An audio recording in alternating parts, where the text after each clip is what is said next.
샬롬 할렐루야. 로마서 7장 18, 19절. 내 속 곧 내 육신에 선한 것이 거하지 아니하는 줄을 아노니 원함은 내게 있으나 선을 행하는 것은 없노라. 내가 원하는 바 선은 행하지 아니하고 도리어 원하지 아니하는 바 악을 행하는 도다. 아멘. 제목은 자기 합리화입니다. 합리화란 잘못된 견해나 행동을 그럴듯한 이유로 정당화하는 것을 말하지요. 자기 합리화는 변화가 더딘 사람, 악을 버리기 싫어하는 사람에게서 나오는 공통적인 모습입니다. 자신의 악을 인정하지 않고 변명하며 정당화하는 사람들은 영적으로 제자리에 머무르거나 더디 변화될 수밖에 없습니다. 자기라는 것이 어떻게 형성이 됐으며 자기 합리화란 무엇인지 예를 들어 설명합니다. 악의 시작과 형성 과정을 살펴봅니다. 첫째는 사람은 부모의 정자와 난자의 결합으로 탄생합니다. 이 정자와 난자 안에는 생명만 담긴 것이 아니라 부모의 외모나 성품, 식성이나 취향도 담겨 있지요. 그래서 자녀가 태어나 성장하는 것을 보면 부모의 외모나 성격을 그대로 닮은 경우를 흔히 볼 수가 있지요. 그런데 사람의 정자, 난자 안에는 죄성도 담겨 있습니다. 이를 원죄라 하는데 아직 세상 죄악에 물들지 않은 어린아이들의 모습에서도 확인할 수가 있지요. 예를 들면 다른 아이가 자기 장난감을 가지고 놀면 싫어하고 뺏으려 하는 모습을 보게 되지요. 남의 것을 빼앗는 아이만 악한 것이 아니라 빼앗기고 속상해서 우는 아이, 자기는 힘이 없으니 엄마에게 빼앗아 달라고 떼를 쓰는 아이 등 각기 다른 성격 안에 크고 작은 악이 있음을 알 수가 있습니다.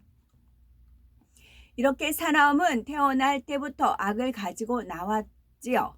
따라서 우리가 악이 언제부터 만들어졌는지를 알아야 악을 빨리 버리는데 도움이 될 수가 있습니다. 사람이 악을 가지고 태어난 것뿐만 아니라 갓난아이가 성장하듯이 악도 함께 성장하는 것을 봅니다. 그러면 사람의 악은 어떻게 성장하는 것일까요? 자신에게 주어진 환경 속에서 보고 듣고 느끼는 일련의 행동들이 마음 안에 악을 키워 나갑니다. 또 가정, 친구, 학교, 세상이라는 환경들을 통해서 자기를 만들어 갑니다. 사람이 성장하면서 부모님께 나름대로 선한 가르침을 받고 학교에서 도덕, 윤리를 배웠다 해도 실제 삶에서는 혈기와 다툼, 미움과 불화, 거짓과 욕심을 더 많이 보고 경험을 하지요. 그러니 마음 안에 선의 가르침이 담기기보다는 죄악으로 쉽게 물들어 버렸습니다. 더 심각한 것은 죄가 죄인지 악이 악인지 모르고 물들었다는 것이지요. 악을 악이 아닌 것처럼 죄를 죄로 느끼지 못하며 살아온 것입니다. 두 번째, 악을 악이라 느끼지 못하며 자기를 만들어 온 사례를 살펴봅니다. 자녀가 바깥에서 맞고 들어오면 요즘 세상 부모님들은 어떻게 반응합니까? 때린 친구가 누군지 가서 따져 묻자 하며 너 누가 때렸어? 거기 빨리 찾아가자 하며 화를 내는 부모가 대다수이지요. 상대 아이도 맞았을 수가 있다 생각하고 진리로 분별해 주어야 하는데 보통 부모님들은 왜 맞았어? 바보야 너도 때려 하며 감정을 표출하고 악을 바라는 모습을 봅니다.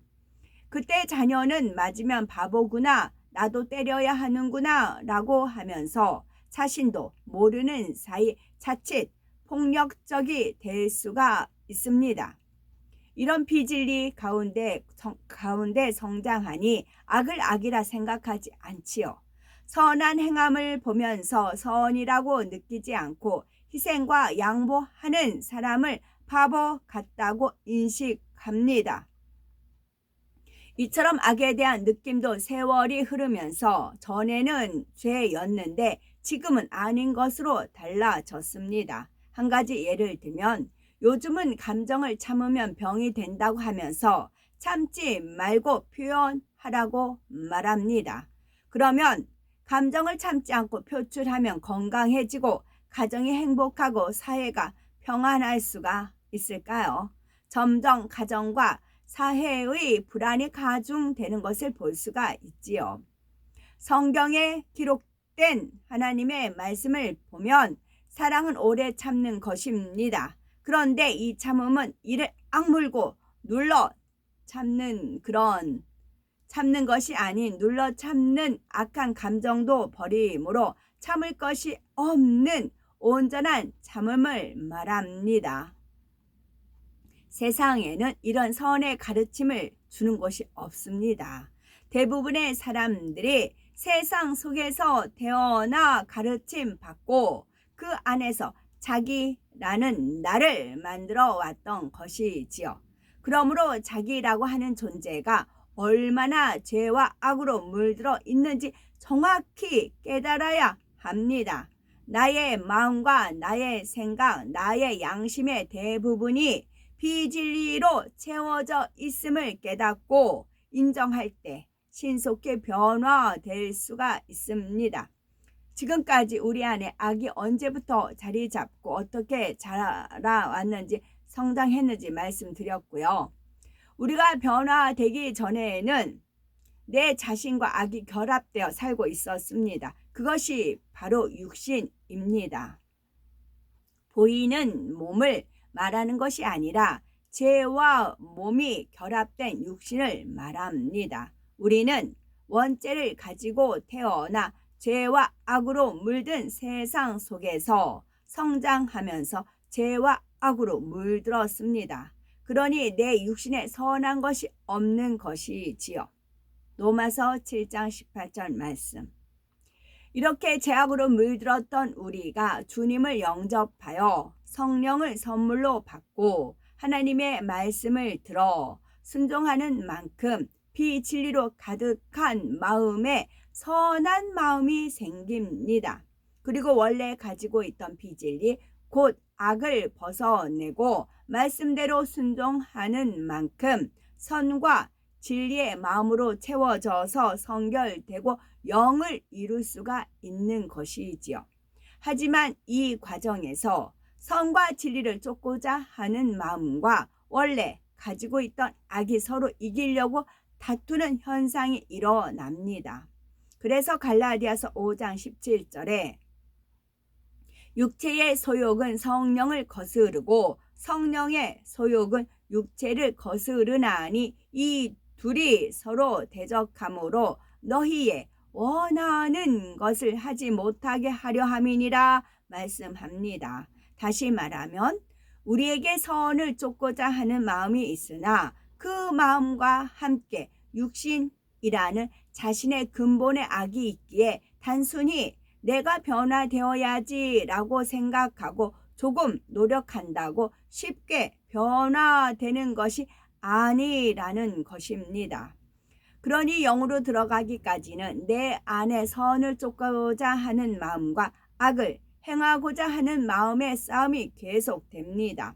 그런 싸움에서 힘들게 느낄 때가 있고 포기하거나 멈추려 할 때도 있습니다. 그러나 악인데 악이 아니라고 자꾸 변호하는 것이 육의 속성이고 인정하고 결코 포기하거나 멈추지 말고 그러나 악인데 악이 아니라고 자꾸 변호하려는 것이 육의 속성이구나 라고 인정하고 결코 포기하거나 멈추지 말고 달려가야 됩니다.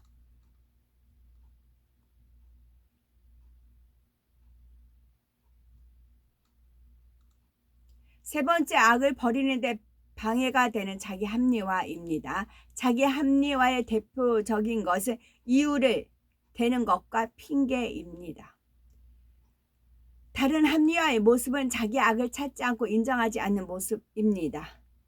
앞서 악이 우리 자신과 함께 태어나 성장하며 자, 자기 합리화는 이유와 핑계를 대는 것이고, 또한 다른 합리화의 모습은 자기의 악을 찾지 않고 인정하지 않는 모습입니다. 앞서 악이 우리 자신과 함께 태어나 성장하며 같이 살아왔기에 악을 악이라고 생각지 않는다 했습니다. 그러다 보니 진리를 안다 하면서도 자신의 악에 대해서는 합리화하게 되고 악이라 인정하지 않는 모습으로 나옵니다. 자기를 합리화하는 사람은 하나님 편에서 볼 때 명백히 악이고 비진리인데, 자신은 자기 악에 대해서 그거 아니에요 하고 정당화함으로 아예 악으로 여기지 않는다거나 악을 찾아내지 않는 모습도 있습니다. 진리를 모르는 조신자도 아니요, 많은 말씀을 들었고 악을 버리기 위해 기도도 하는데 자기의 악은 정확히 찾지 않습니다. 그 이유는 지금까지 악이 아니라고 생각하며 살았고, 그렇게 살면 내게 유익이 되고 편하니 자신의 악을 인정하지 않고 자기 합리화를 이루는 것이지요. 이는 악을 미워하지 않고 자기를 사랑하는 모습임을 인정해야 합니다. 그 이유는 지금까지 악이 아니라 생각하며 살았고, 그렇게 살면 내게 유익이 되고 편안히 자신의 악을 인정하지 않고 자기 합리화를 이루는 것입니다. 이는 악을 미워하지 않고 자기를 사랑하는 모습임을 인정해야 합니다. 자기 합리화 예를 들면, 첫째는 기쁨이 없는 사람, 두 번째는 비교하며 낙심하는 사람, 세 번째는 자기 중심적으로 살아온 사람입니다. 기쁨이 없는 사람, 가정과 환경도 좋지 않았고 부모님의 성품도 부정적이었기 때문에 자기도 그렇게 물들어 왔습니다. 그러니 부정적인 생각도 많이 있었고 불평, 원망도 많아 얼굴에는 기쁨도 없습니다. 삶에 만족이나 감사도 없습니다. 그런 삶의 습관이 되어 있으니 자신에게 기쁨이 없는 것도 찾지 못합니다. 누군가로부터 기뻐하라고 권면을 받아도 아니에요, 저도 기뻐요 하지만 얼굴에 기쁨이 없습니다. 이런 사람이 변화되려면 기쁨을 잃게 하는 요인들을 찾아 악이라고 인정하고 버려야 합니다. 불평, 원망을 찾아서 감사와 칭찬으로 부정적인 사고를 긍정적인 말과 행동으로 바꿔야 하며, 기쁨이 넘치는 사람의 얼굴과 말, 행동 하나하나를 담는 노력이 있어야 하는 것입니다. 자기 합리화를 또 보면 비교하며 낙심하는 사람입니다. 성장하며 형제나 친구들과 비교하니 눈치 보며 주눅드는 성격으로 굳어졌습니다. 그러다 보니 신앙생활을 하면서도 다른 사람과 비교하여 자신이 부족하다 느끼며 힘들어하고 낙심하기도 합니다. 세상에 있을 때는 이것이 악이라고 생각지 않았습니다. 하지만 이제 변화되고 믿음의 성장을 이루려면 자신의 마음에 있는 악을 정확히 찾아내야 합니다. 상대와 비교하면 안 된다, 낙심하면 안 된다, 시기 질투하면 안 된다 라는 말씀은 들어서 악인 줄은 알았는데, 자기가 그렇게 비교하고 있는 것에 대해서는 나는 그게 성격이야, 나는 그냥 그렇게 살아왔어 라고 여전히 자기 합리화하는 모습을 찾아내 버려야 합니다. 만일 항상 자신이 부족하다고 생각하고 자신을 탓하며 변호하고 있으면 아무리 기도한다 할지라도 변화될 수가 없습니다. 상대와 비교하면 안 된다, 낙심하면 안 된다, 시기 질투하면 안 된다라는 말씀을 들어서 악인 줄은 알았는데, 자기가 그렇게 비교하고 있는 것에 대해서는 나는 그게 성격이야, 나는 그냥 그렇게 살아왔어 라고 여전히 자기 합리화하는 모습을 찾아내서 버려야 합니다.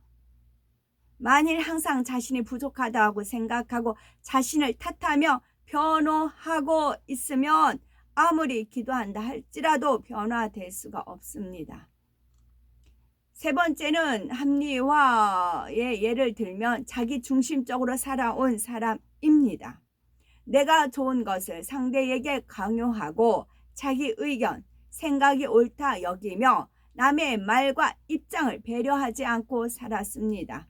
내 의견에 상대가 동조하지 않으면 불편했고 싫은 것도 불편한 것도 많습니다. 이런 성격으로 굳어져 버리니 이것이 자기 의와 틀이며 자신이 얼마나 강하고 다른 사람을 힘들게 했는지도 몰랐습니다. 하지만 하나님의 말씀을 통해 알았다면 내가 내 중심적인 모습 속에서 남의 말을 듣지 않았구나, 남을 너무나 힘들게 했구나 하고 깊이 있게 자기를 성찰하며 하나하나의 악을 다 찾아내야 합니다. 그러한 노력이 있을 때만이 내가 악에 대해서 안 것이고 악을 버리려고 노력하는 것입니다. 만일 여전히 나는 그런 성격이고 내 부모도 그랬어 라고 자기를 덮어버린다면 변화되기 어렵습니다.